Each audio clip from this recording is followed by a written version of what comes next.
Hello, everyone. welcome back. I am Kris. This is Seerah of Prophet Muhammad 66, the Treaty of Hudaybiyya. This video is sponsored by Yasin Muhammad. I think this is the Treaty of. Been wrong before, but I'm positive. No, I've been wrong before, so I'm just going to stick with that one. Before we get started, thumbs up, subscribe to the channel, helps me out. See how fast it was, and it was free. You can, there's somewhere around here, I have a thanks button. If you want to sponsor a video, click on that, request a video, donate to the channel, request a video, and then your name sponsors the video. You can still request without it. It just takes a little more time. It might be a little bit of sound. I have the windows open. It's the first nice day, and I feel like I'm getting congested. So it's not fun. I just got over something a couple weeks ago. Got my car sorted out, so that's good. Don't have to worry about that anymore. So everything after that, I'm good.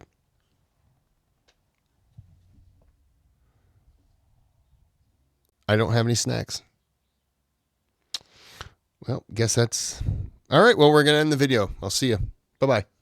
All right, well, this will be broken down into 4 videos and 4 videos. So let's get started right now.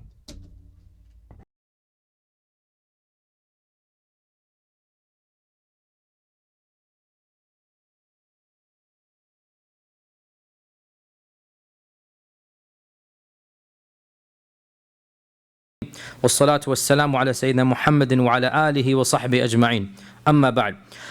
So last week we were talking about the writing down of the Treaty of Hudaybiyya, and in it we have Suhail ibn Amr finally agreeing with the demand of the Quraysh that whatever you do, just make sure he doesn't come back next year. And the rest, they left it to Suhail. So Suhail, as soon as the treaty begins, Bismillah, way too loud. Lower. Whatever you did, there was nobody asleep to that level. Okay. Bismillah, testing. Are you guys done? Done playing around? Huh? You didn't do anything? No, you definitely did something. Is this better now? Okay. So... Is it just me, or does he frequently have microphone issues at the start? It's always like something happens. At least with the treaty series. You like that green dot on my eye? It freaks me out every time I see it, because I think, oh, I wonder what that is. Is that death? Oh, no. It's just the glitch. All right. Suhail ibn Amr, as we said, he had his own personal agenda. He's already lost one son. The other son is in his basement as he speaks. And it was the qadr of Allah. Otherwise, the Quraysh did not put this condition on him. But no doubt they would like the condition. Right? So this condition, excuse me, this condition is coming from him. And Suhail says that not a single man will come to you from us, even if he be upon your religion, except that you will return him to us. Right? So before they write this condition down, a number of people object before even it is written down. And they say, Subhanallah, how can we return one of ours to the mushrikun when he has chosen us as a place of protection? And realize the bulk of the Sahaba had migrated from Mecca. If this condition had applied 6 years ago, there would not be Islam in Medina. Right? They feel this condition especially personally. They feel it. Because every one of the muhajir, this condition applies to them. And how many are the people, every few days somebody's migrating, fleeing from their family, fleeing from persecution, fleeing from torture, and the Muslims embrace him. So if they were to implement this condition, the trickle of Muslims would be cut off completely. And there would not be now a surge of Islam. And no doubt this is a very big factor. We need quantity, we need quality. Additionally, there's the issue of helping innocent Muslims. They're being persecuted, they're coming to Medina, we need to protect them. So the Muslims find this condition to be very, very demeaning, very harsh, and before even it is written down, they are objecting to Suhail. And the very fact that they're objecting while the conditions are being said, it really shows how emotional this condition is. Because technically it's not their place to be speaking now, right? This is the Prophet and Suhail. Technically it's not their place to be getting involved in the negotiation, but this shows us how emotional, how personal this condition was. And a number of them remarked, how can we, and maybe it was Umar ibn al-Khattab, because we will see later on that he really found this condition to be very problematic. He said, how can we return a Muslim to the mushrikun when he has come to us as a Muslim? So Suhail insists, no, this is going to be the condition. And as I said, and there is no question, if you look at the timing and the context and everything, wallahi, this is yani qadar Allah. You really cannot, it is simply too melodramatic. It's simply too much going on. Allah Azza wa Jal wanted to send the message clearly. And that is right when they're discussing the condition, it has yet to be written down. Perhaps 5 minutes are going back and forth between those who are objecting and Suhail who is insisting. Right then and there, Abu Jandal, who is the younger son of Suhail, he's the one who comes to the army of the Muslims. His chains are still tied around his hands. His torture marks, the blood clearly visible. His upper chest is clearly exposed because he's being tortured. He's being kept in a depraved condition for 2 to 3 years. And no doubt he's figured out a way to escape, but where can he escape to? So when he hears the Muslims are right outside the city, now he realizes this is my chance. I can escape right to the army because, as I explained last week, he can escape from the dungeon. You've probably figured out in 2-3 years how to escape. What's he going to do after that? Right? What's he going to do once he gets out in the streets of Mecca? How is he going to get... Yeah, you don't... Anybody know who the comedian Bill Burr is? He had this joke about slavery, right? And it relates to this.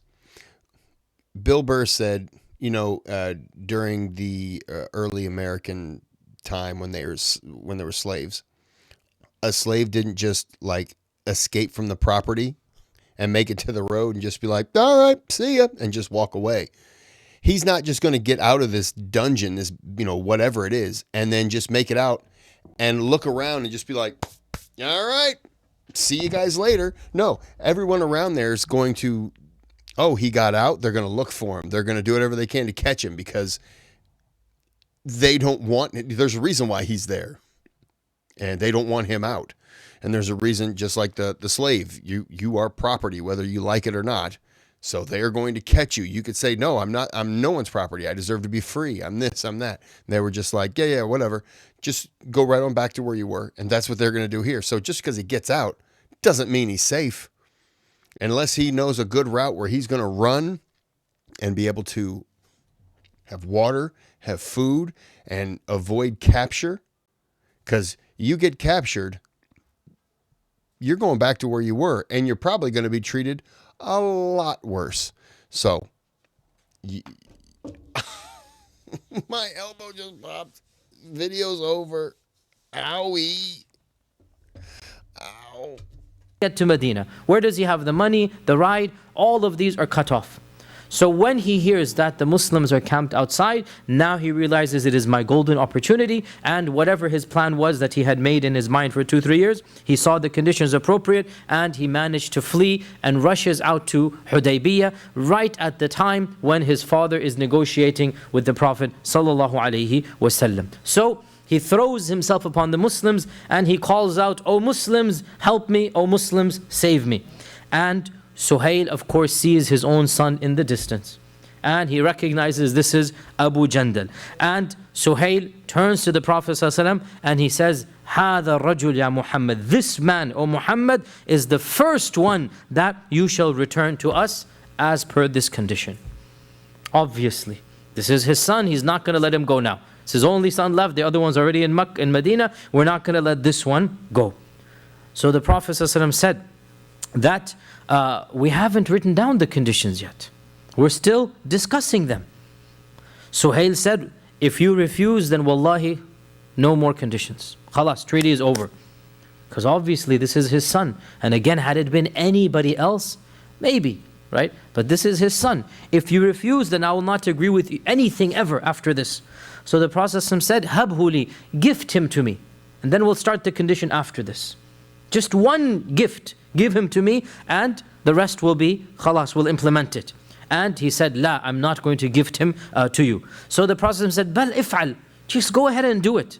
And in my reading of the Seerah, I have never found a place where the Prophet ﷺ is pleading multiple times the way that he was pleading for Abu Jandal, the son of Suhail ibn Amr. Multiple times. He said, just make an exception for him. Just gift him to me. Just go ahead. 3-4 times he's literally pleading with him to gift him Abu Jandal, his own son. And of course, this is his father. And he said, kept on saying, no, I'm not going to do it. I'm not going to give him to you. This. I can understand. No parent wants to part with their child. I'm not speaking from any knowledge on this. If we put into what I do know, I would not give up my dogs. So, I mean, no parent wants to part with their child. I get that. I think everyone in the world could understand that. But he's wanting to keep his child for all the wrong reasons. It's not out of love. It's because the child dared to do what he didn't want that kid to do. And so because of that, I'm on Muhammad's side on that. I'm on the Prophet's side on that. Because he's not going to punish the kid as the father would.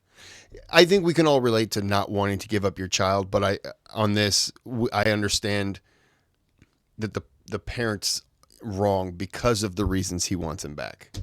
Is the condition, take it or leave it. And it seemed as if the entire treaty would basically go into a stalemate until finally Mikraz, who was Suhail's companion, the one that failed in the actual attempt, and the Prophet said, this is an evil man, he's not going to do any treaty with us, and he failed while he was having the discussion. Then Suhail ibn Amr came. Mikraz said, okay, we will at least guarantee his safety from now on. In other words, okay, he'll remain with us, but he's not going to be tortured in this manner, right? So Mikraz, he has a role as well in this, and that is that when he saw the insistence of the Prophet ﷺ, he felt some type of deadlock that we need to break it, some impasse. So he said, okay, we will protect him for you from now on, right? Meaning he's not going to be persecuted. He's not going to come over to you, but we're going to make sure that he's not going to be tortured in this manner. So Abu Jandal is watching the entire proceedings. His father on one side and the Prophet ﷺ on the other side. And it's clear that probably another 5-10 minutes goes by and the negotiations are against him. Abu Jandal cries out, O Muslims, will you return me to the mushriks while I have come to you as a Muslim? Now, put yourself in his shoes. For 3-4 years he's been building up the hope. When can I make my way to the Muslims? And in this meantime, he must have heard of at least a few dozen of the Sahaba made hijrah from Mecca to Medina and found safety in Medina. Right? It's happening. People leave all the time and they're still leaving to this time. And his dream, when can I get out and when can I get to Medina? When will I get safety and away from these chains? And subhanAllah, look at how he was tested. He freed himself from the chains. He made his way to the camp of the Muslims, and now he is being turned away. So he is now begging and pleading for his life. Will you return me after I have come to you and I have sought your protection? Don't you see what they have done to me? Don't you see what they have done to me? And the So I always relate it to things that I know about, that I can understand and relate to. When, during the Civil War, I know what you're thinking. This has nothing to do with it. Just understand. I understand that. When William Tecumseh Sherman was on his march in the South and he's burning everything, slaves were, the whites were running away from their home and sorry, I just made myself laugh on that one. The whites were running away, and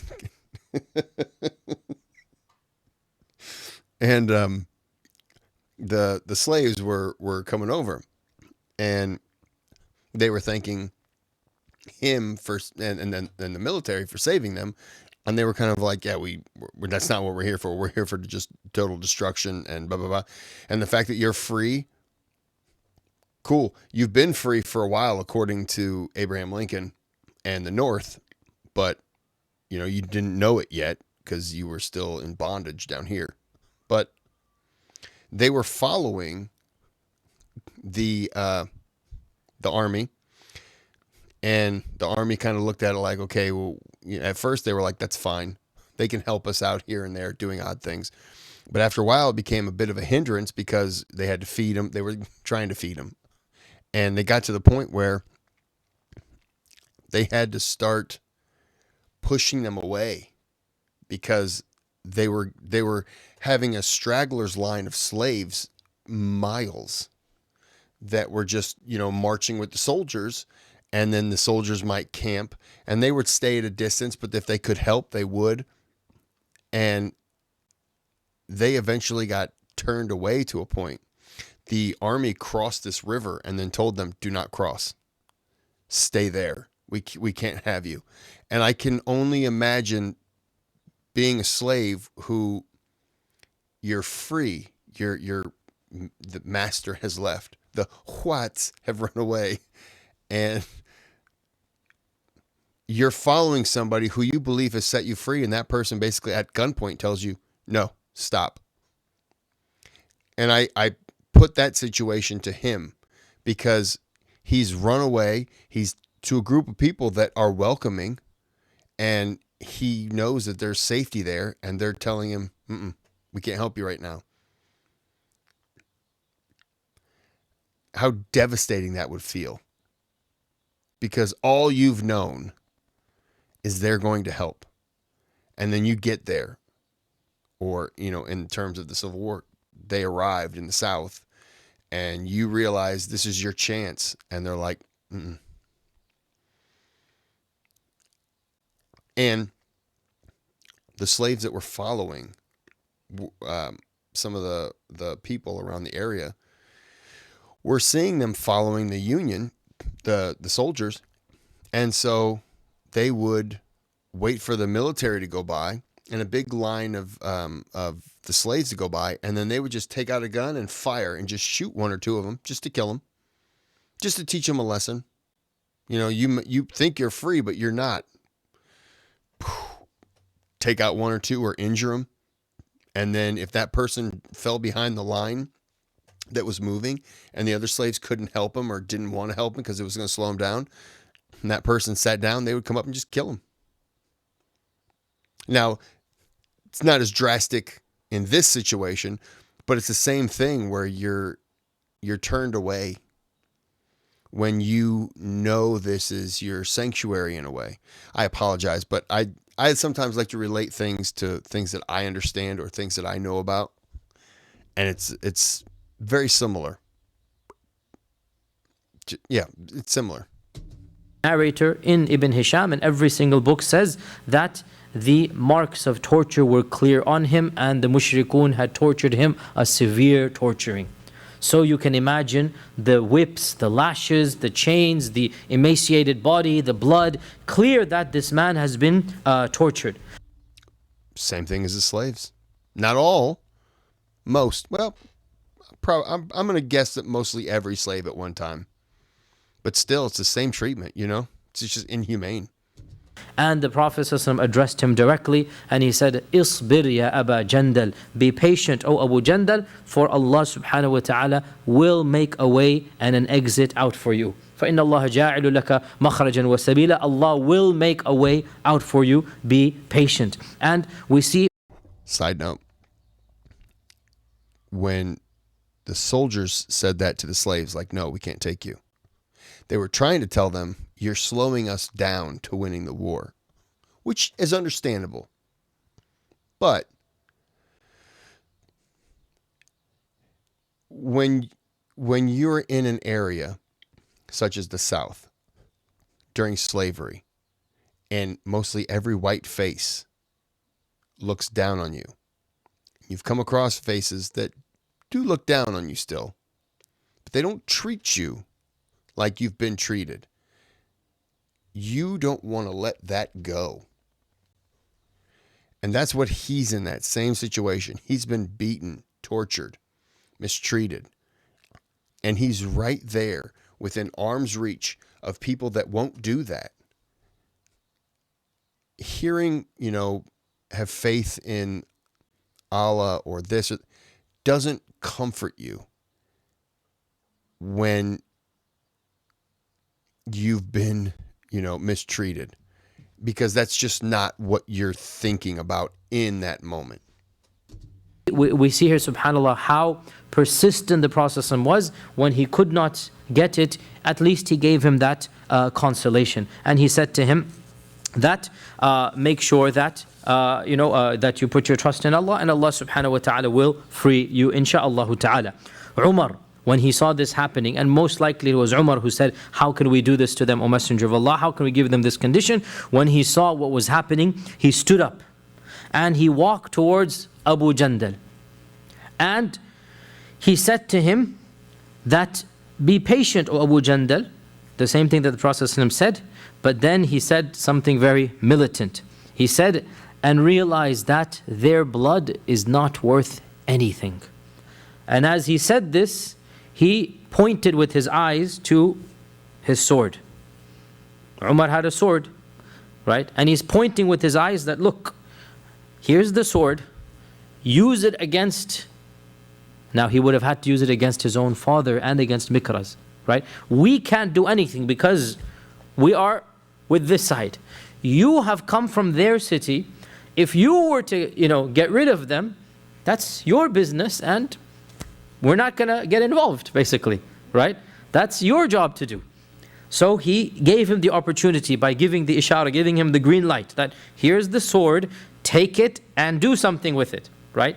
But for whatever reason, and most likely, it appears it was simple psychology, that in the end of the day, this is his father. In the end of the day, he cannot, do such a deed. And so he did not take this opportunity. And also, in a way, if he himself can't do that against his father, it's pretty wrong to ask others to do it for you. Because that's your chance. Look, if you really want to do something, right now we can't. And we're unwilling to. Here's a sword. It's really sharp. Sharpened it myself. And if you see, my hands are right here. And it can easily be pulled out and used. And he's that way.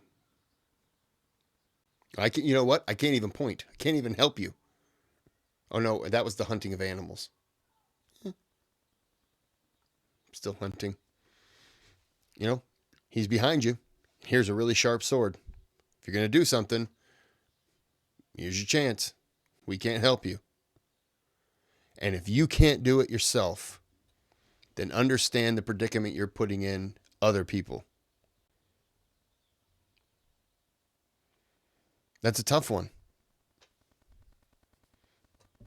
Abu Jandal was therefore put back into his chains and returned back to Mecca, but the condition that Mikraz has said he's not going to be tortured after that. And other conditions were placed after this. Of the conditions was that there would be a peace for 10 years. For 10 years, neither side would fight. And they said, the exact phrase, they said, no armor and no swords, which is an Arabic phrase that means no fighting. No armor and no swords between the two sides. And the conditions came that both of the two sides can engage with treaties with any other entity. Both Quraysh and the Muslims can engage with treaties with any tribe that wants to enter into alliances. And if any tribe entered with the Muslims, all of these conditions must apply to them. And if any tribe entered with the Quraysh, all of these conditions will also apply to them. That's fair. So there is now this sense of political separation, political entity being established. You have the right to negotiate fully and legitimately with any other group, and we also retain this right. And of the conditions was that when the Prophet ﷺ said, we will be performing Umrah, the first thing Suhail said, أَمَّا هَذَا الْعَامْ فَلَا. As for this year, then no. Let not the Arabs say that you had the upper hand over us. That shall be next year. And this was, of course, another blow for the eagerness of the Muslims. They've been marching, for a week and a half. Now they've been camped out here for so many days. Another blow. It's not going to be this year. It's going to be next year. And when you come next year, you tell us, and we will give you 3 days to vacate the city. You will do what you want, and then you will leave, and we will come back to the city.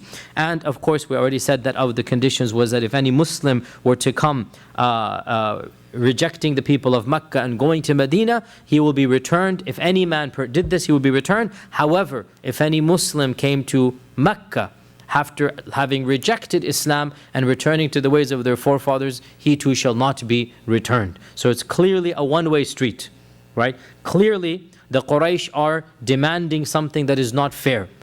We're not going to do to you what we want you to do to us. We will not return your people, but you will return our people. And clearly this is a slap in the face. Anyone who's neutral will realize the arrogance of the Quraysh here. And can you imagine the anger of the Muslims in this regard as well? And this, I'm relating it to stuff I know. In the 1850s in America,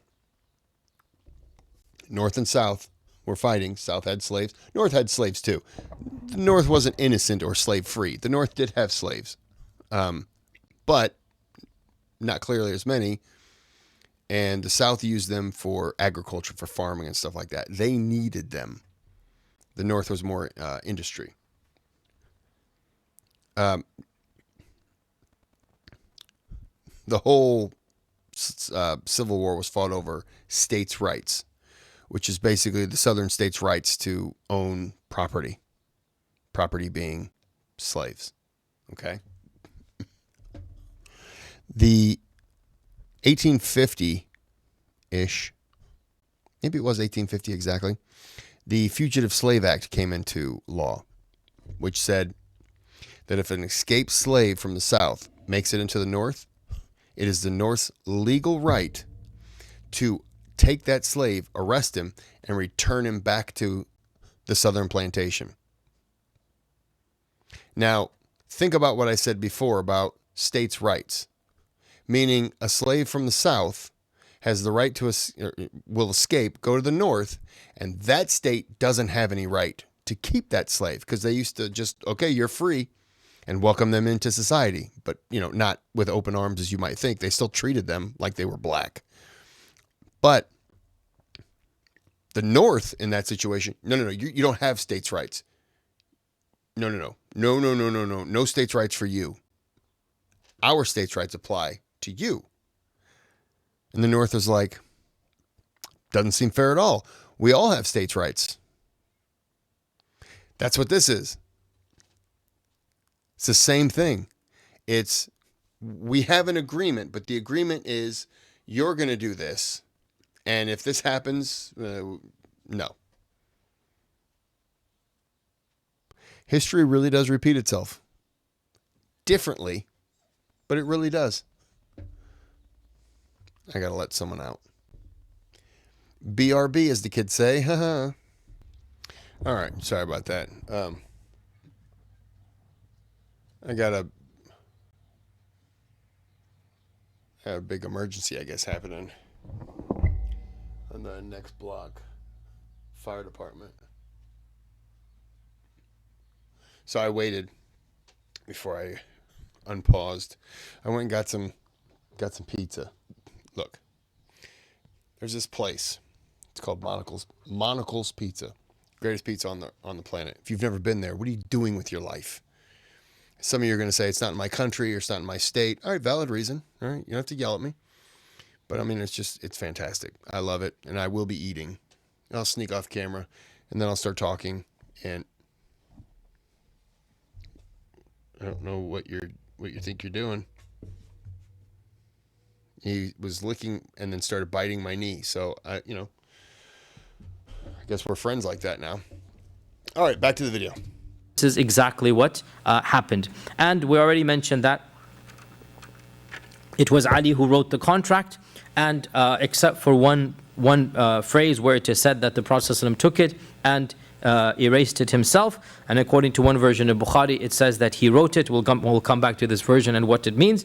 And both of the sides had their witnesses. On the side of the Muslims, there was Abu Bakr and Umar and Uthman and Ali. All of them were witnesses. All of the four Khulafa al-Rashidun were witnesses. On the side of the Quraysh, there was a delegation, Mikraz and Suhail, and there was one or two other people from the Quraysh. All of them were witnesses to this covenant. Now, before we move on, whatever negatives that we will feel at this point in time, and before even we talk about any other positive, the one biggest positive that is clearly occurring is that for the very first time, the Muslims are being treated as an independent, powerful political entity.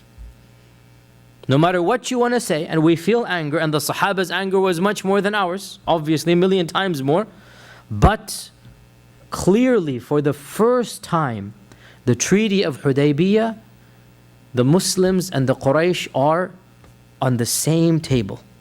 They're on the same negotiation level, because you don't write a treaty except with an equal. And the fact that the Quraysh are forced to write such a treaty, the Muslims have been upgraded now. After all of these battles and all of this, finally the Muslims are being given the respect and the izzah of being a separate political entity. So much so, in fact, and this is another point of the Hudaybiyah, that notice, on one side you have a religious identity, Muslims. On the other side you have a tribal/ethnic identity, Quraysh. And we see here the beginnings of the real split between Islam and paganism. That in Islam, what really ties you together is what? Your religion. It is more powerful than the ties of kinship, the ties of nation state, the ties of tribalism. Whereas in every other society, including the society we are living in, there are things that trump your religion, that are more important than religion. And for the Quraysh, it was the tribe. So, even though they're two different entities, the nature of every entity is very different, if you understand what I'm saying here. The one is a religious entity, the Ummah, and the other is a ethnic entity, and that is the Quraysh and those who undertake an alliance with them. And then the clause that says, whoever wants to can undertake a treaty with the Muslims, whoever wants to can undertake a treaty with the Quraysh. What is happening here? The entire Arabian Peninsula is being divided into two: Islam and Kufr. This is the precursor to the Fath Makkah. It is the precursor to the conquest of all of Arabia, right? That it's not just Quraysh versus another tribe of Quraysh, or another, the Banu Hashim, which again in the beginnings of Makkah it was the Banu Hashim versus the Quraysh, remember, right? The Sha'b of Abi Talib and the boycott and all that. In the beginnings of Islam, it was really something that was relatively small. Slowly but surely, the entire Arabian Peninsula and the Arab race is being dragged in until finally, and this is amazing, within a few years, paganism will be wiped out from the face of at least the Arabian earth, right? There are no more Arabs who worship idols. Think about that, right? How the Arabs were and then what happened. And I'm an idol. You should worship me. I also know a dog that freaks out every time that happens. this is now the camp being divided. On the one side, Islam. On the other side, idolatry, paganism, jahiliyyah, ethnicity, tribalism. All of this is being represented, right? So for the first time, people have to make up their minds, which side of the coin are you on? And this is the Treaty of Hudaybiyah, is the precursor to this division and split. So Suhail then returns back happy and content. They have their conditions. The Quraysh have their conditions. Suhail has his conditions. At this, Umar radiallahu ta'ala anh, he was the one who verbalized what was in the minds of many Muslims. And he came up to the Prophet sallallahu alaihi wasallam and asked him a series of rhetorical questions. And as we have already said so many times, a rhetorical question is said to emphasize that which you already know. It is said to emphasize the known. He said, "Are you not the messenger of Allah? Alasta Rasulullah? Are you not the messenger of Allah?" The Prophet said, "Bala." He said, "Are we not upon the truth and our enemies upon the batil, upon the misguidance?" He said, "Bala, yes." So then Umar said, "Then how can we accept the lower hand, the humiliation, ad-daniyata, being disgraced in our religion? How could we have allowed them to trample over us like this?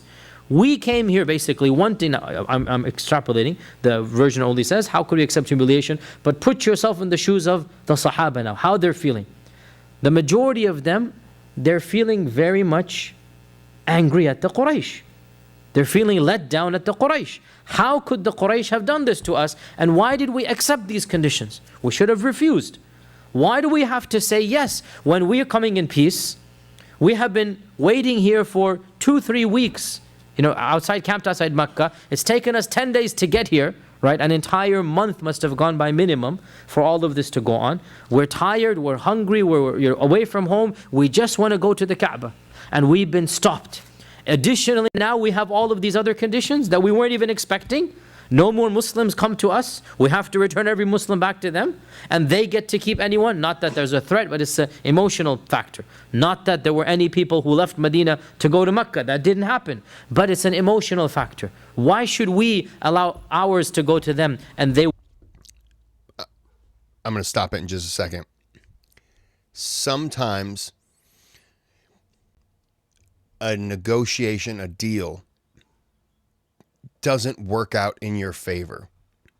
But being able to have that negotiation doesn't work out for them in favor immediately. But the next year, they get to come back and participate for 3 days.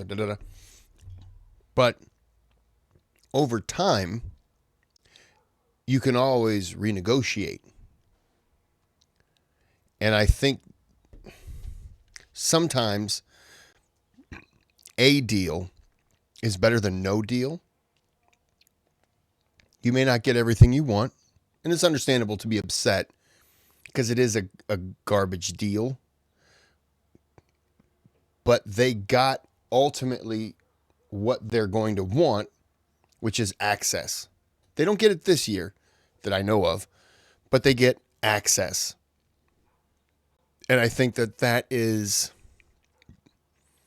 it's a small victory because you could have, hiccup. You could have declined. And then what? You go home, you come back the next year, and they still don't let you in. So get something as a building block to a future negotiation, a future new treaty, something like that. I'll go just a little bit more. Do I want to go a little bit more? Let me go back.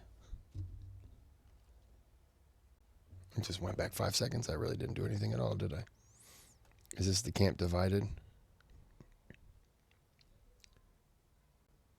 22 minutes.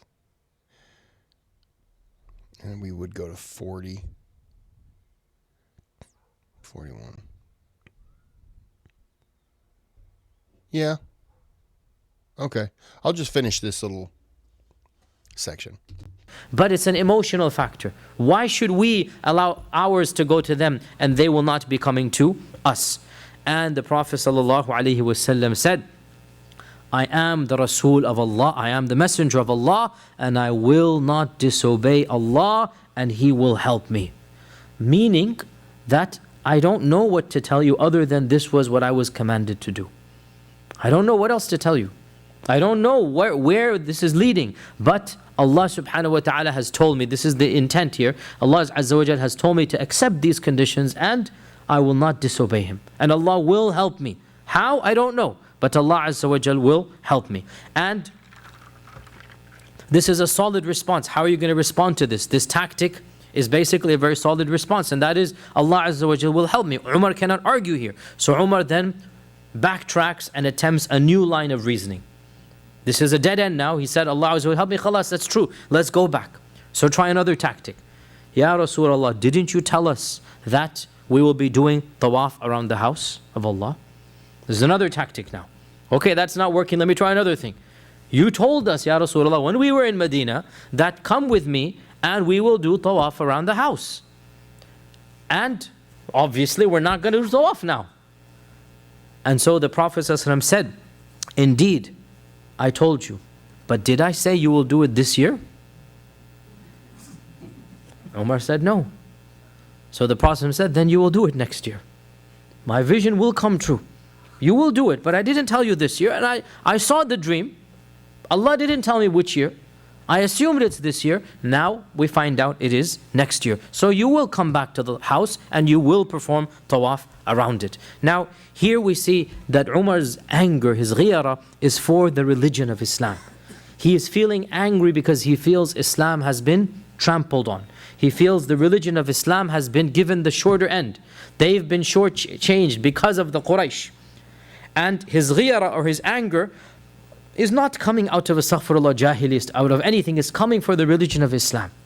However, it is clear that he made an error and a mistake, and that he surpassed what is legitimate, because the Prophet ﷺ represents Islam completely, and Umar does not represent Islam. Okay, I'm going to end this here. I'm pretty sure it's close. 22:30. Yeah, we'll end it here anyways. All right. This is part 1. We will be back with part 2 of part 4. I spoke a lot, and I do apologize. Became a talkative little boy. So anyways, until next time, have a good day, have a good night.